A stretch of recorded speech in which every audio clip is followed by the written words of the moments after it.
ఆంధ్రప్రదేశ్ రాష్ట్ర రాజకీయాల్లో ఏ క్షణమైనా ఏదైనా జరగవచ్చు అనేది ఎక్కువగా వినిపిస్తుంది. ఇప్పుడున్నటువంటి పరిస్థితుల నేపథ్యంలో పవన్ కళ్యాణ్కు కావాలని ప్రాధాన్యత తగ్గించారు అనేది స్పష్టమైపోతుంది.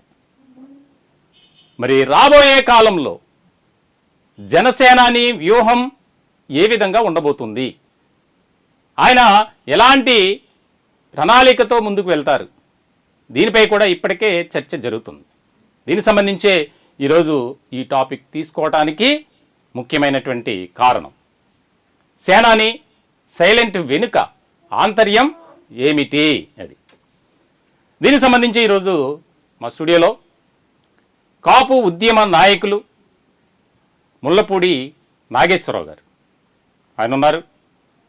ఇప్పుడు ప్రస్తుతం జరుగుతున్నటువంటి ఏదైతే తీరుందో రాబోయే కాలంలో జనసేనాని వ్యూహం ఏమైనా మారుతుందా, సెట్ అవుతుందా, తెలుగుదేశం పార్టీ నాయకులు ఎందుకు ఈ విధంగా చేస్తున్నారు అనే ఇతర అంశాల గురించి నాగేశ్వరరావు గారితో మాట్లాడే ప్రయత్నం అయితే మనం చేద్దాం.